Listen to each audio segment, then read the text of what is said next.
Hi! Welcome back again in my YouTube channel. So for today's video, we're going to talk about that feeling of trust, your gut, instinct, intuition, that you feel someone is slowly fading away.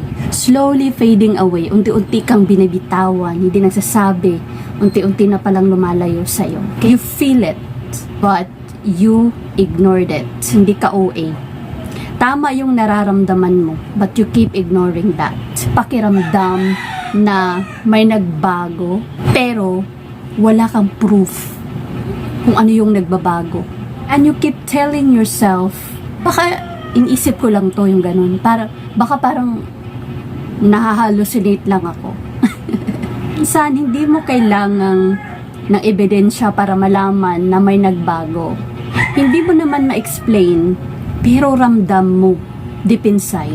Yung energy iba na, yung effort na babawasan, connection hindi na pareho.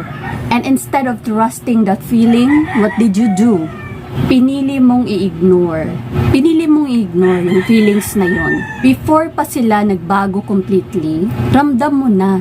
Number 1, hindi na sila kasing present. Number 2, may distance kahit nag-usap kayo. Number 3, parang may kulang pero hindi mo matukoy kung ano. That's your intuition. Hindi ka nag-iimbento. Bakit mo binabaliwala? Kasi number 1, ayaw mong mawala sila. Naintindihan naman natin, diba? Ganun naman talaga ang nararamdaman natin. Ayaw natin silang mawala. Number 2, umaasa ka na babalik ang dati. Takot ka sa katotohanan. So instead of facing it, pinili mo magstay kahit nasasaktan ka na. Alam mo, the danger of ignoring your feelings is this. The longer you ignore it, this is what will happen. Mas lalong bumababa ang self-worth mo. Mas nasasanay ka na magtiis na lang. Mas nahihirapan kang umalis. Dumadating sa point na kahit alam mong mali na, di ka pa rin makaalis. Here's your reminder. Your intuition is not there to hurt you. It's there to protect you. Kapag may nararamdaman kang mali, most of the time, may mali talaga. So next time na mararamdaman mong may nagbabago, don't ignore it. Don't silence it. Trust it.